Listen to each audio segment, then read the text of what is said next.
Itinatala ng Biblia ang isang pambihirang kwento ng pag-ibig.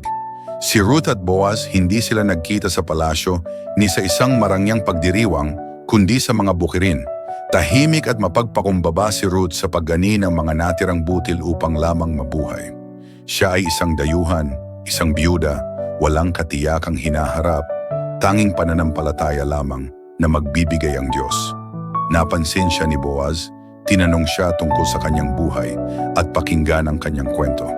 Nang malaman niya ang katapatan ni Ruth kay Naomi at ang kanyang pananampalataya sa Diyos, naantig ang kanyang puso.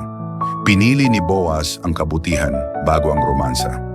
Pinrotektahan niya si Ruth, tiniyak ang kanyang kaligtasan at binigyan siya ng higit pa sa kanyang hinihiling.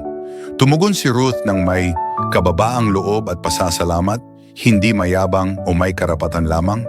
Ang kanilang pag-ibig ay hindi nagmadali.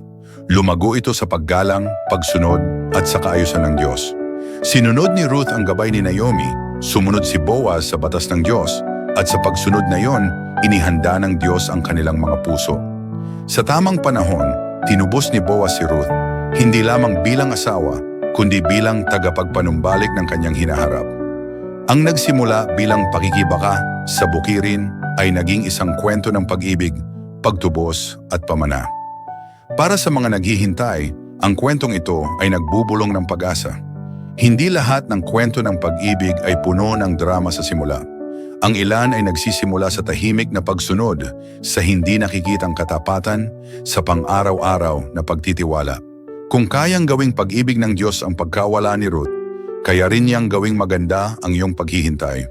Ang iyong kwento ay isinusulat na, tulad ng sa kanila, ng isang Diyos na nakakakita, nagbibigay at nagliligtas.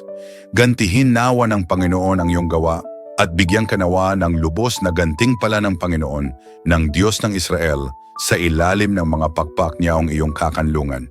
Handa ka bang sumilong sa Diyos at maghintay na siya ang magayos ng lahat sa iyong buhay?